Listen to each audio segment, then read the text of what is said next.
اچھا دس is interesting. Punjab حکومت نے موٹر سائیکل حادثات میں شہریوں کی ہلاکتوں پر قابو پانے کے لیے بائیکر لین بنانے کا فیصلہ کیا ہے اور پہلے مرحلے میں ایل ڈی اے لاہور کے فیروز پور ڈیولپمنٹ پروجیکٹ شروع کر رہا ہے. اور آپ کو بتائیں کہ بائیکر لین کو گرین پینٹ کر کے باقی جو شاہراہ ہے اسے الگ کیا گیا ہے تاکہ وہ بڑا ویزیبل ہو. یہ ویژولز بھی آپ کے سامنے آ گئے ہیں جس سے ہزاروں بائکرز کو obviously سہولت ہوگی. اور یہی نہیں, صوبائی وزیر اطلاعات عاصمہ بخاری کا کہنا ہے کہ پنجاب حکومت نے ٹریفک حادثات کی روک تھام کے لیے موٹر سائیکل کی رفتار 60 کلومیٹرز پر آور تک محدود کرنے کا بھی فیصلہ کیا ہے.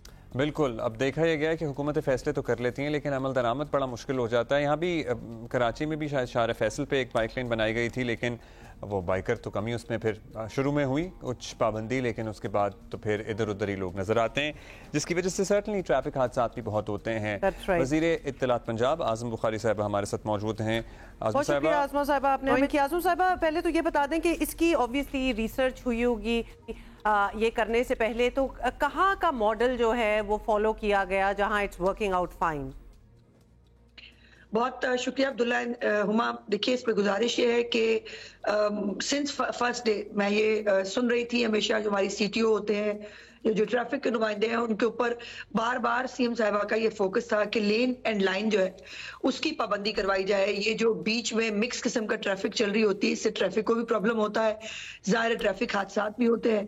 اور لاہور میں 3 دن پہلے جو ہے وہ بہت مشہور ہمارا کلمہ چوک ہے, اس کے اوپر ایک ڈمپر سے کلیجن کی جو ہے وہ صورت میں بائک کے اوپر 2 لوگ موجود تھے اور دونوں کی ایٹ دا اسپاٹ ڈیتھ ہوئی. اور یہ چائنا کے اندر جو ہے اس کو بہت کامیابی سے جو ہے وہ سی ایم نے آبزرو کیا تھا جب ہم کے ٹرانسپورٹ کے ڈپارٹمنٹ میں گئے کہ وہاں پر علیحدہ سے لائن ہے, ایون سائیکل والوں کے لیے علیحدہ لائن ہے, بائکرز کے لیے علیحدہ لائن ہے, ان کی جو دوسری پبلک ٹرانسپورٹ ہے اس کی علیحدہ لائن ہے. سو فی الحال اس کو جو ہے وہ پھر بائک کے لیے جو ہے وہ شروع کیا گیا ہے. اس کی بالکل مختلف سٹڈی جو ہے اس کے اوپر کی گئی ہے, مختلف سڑکوں کو اس کے اوپر جو ہے وہ پن پوائنٹ کیا گیا ہے جو بڑی سڑکیں ہیں لاہور کی جہاں پر زیادہ ٹریفک ہوتا ہے. اور فیروز پور روڈ پر تو باقاعدہ اس کا جو ہے وہ آغاز کر دیا گیا ہے. چیف منسٹر صاحبہ نے اس کو خود ٹویٹ بھی کیا تھا. گرین جو ہے وہ اس کو لائن بنایا گیا ہے. جو آپ نے یہ کہا کہ کراچی میں بھی بنی تھی, امپلیمنٹ نہیں ہوا, میں یہ بات بڑی اللہ پاک سے بہت ڈر کے کہتی ہوں, لیکن یہ بات درست ہے کہ پنجاب میں جو بھی چیف منسٹر صاحبہ کے انڈر جو بھی احکامات ان کے آتے ہیں یا جو انیشیٹو وہ لیتی ہیں اس کے اوپر جو ہے وہ امپلیمنٹ نہ ہونے کا کوئی کوشچن نہیں ہے. پنجاب میں ایسا نہیں ہوتا ہے اور یہ بائکرز کی اپنی سیکیورٹی کے لیے بھی بہت بہتر ہے, یہ ٹریفک کے لیے بھی بہت بہتر ہے. اور ہم آپ کو پتہ ہے ہمارا عوام کا عوامی مزاج کیسا ہے, ذرا سختی کرتے ہیں تو پھر لوگ احتجاج کرتے ہیں اور پھر لوگوں سے امپلیمنٹ کرانا ذرا مشکل ہو جاتا ہے. لیکن یہاں پہ میں دیکھ رہا ہوں فوٹیج میں کہ آپ لوگوں نے ایک ڈیوائیڈر لگا دیا ہے, سیپریٹر لگا دیا ہے, وچ از اے گریٹ تھنگ. کیونکہ اگر آپ لین کو صرف پینٹ کر دیں تو پھر تو کسی بھی وقت کوئی بھی آ کے نکل جائے گا ہر کونے پہ. آپ دیکھیں عاصمہ صاحبہ ایک سوال یہ ہے کہ پھر آپ obviously وہی شاہراہیں پہ یہ گرین پینٹ کریں گے جو اتنی وائڈ ہوں, جن پہ جگہ ہو, ورنہ باقی ٹریفک بڑی نیرو ہو جائے گی. جی بالکل, آپ ہما بالکل ٹھیک کہہ رہی ہو, لیکن الحمدللہ لاہور کے اندر جو بڑی سڑکیں ہیں وہ اتنی وائڈ ہیں کہ وہاں پر یہ مینج کیا جا سکتا ہے. کہیں پر 2 لینز نہیں ہوں گی تو 1 لین بن سکتی ہے, لیکن بن سکتی ہے. اور یہ بالکل آپ نے درست کہا کہ جو ڈیوائیڈر ہے انفارچونیٹلی یہ دنیا میں ہوتا نہیں ہے, لیکن ہمیں یہ ڈیوائیڈر لگانا پڑا اس کو امپلیمنٹ کرانا. اور اس سے پہلے چیف منسٹر صاحبہ نے جو ہے وہ ہم نے پہلے وہ ایکسپیریمنٹ کر چکے ہیں کہ ہم نے وہ کونز جو ہوتی ہیں وہ کونز رکھ کے جو ہے وہ لائنز بنانے کی کوشش کی تھی, بٹ کونز کو جو ہے وہ لوگوں نے زیادہ خاطر میں نہیں لایا. سو اس کے بعد اب یہ ڈیوائیڈر جیسا جو ایک انتہائی قدم ہے وہ اٹھانا ہی آخری آپشن تھا. اور انشاءاللہ تعالیٰ بس دعا کریں کہ ڈیوائیڈر پہ اکتفا ہو جائے, جنگلہ نہ لگانا پڑے کیونکہ ڈیوائیڈروں کے اوپر سے بھی بائک گزار. اچھا عاصمہ صاحبہ اب رفتار کا بھی آپ نے ایک وہ کیپ کر دیا ہے کہ 60 کلومیٹرز پر آور سے زیادہ bikes will not be allowed. یہ آل اوور دا سٹی ہوگا, یہ ایک تو بتا دیں. دوسرا یہ اگر نہ کمپلائی کریں بائکرز کے وہ پھر بھی دوسری روڈ پہ جا رہے ہیں اور گرین والی پہ نہیں جا رہے تو کیا اس کے لیے بھی کوئی فائن ہے؟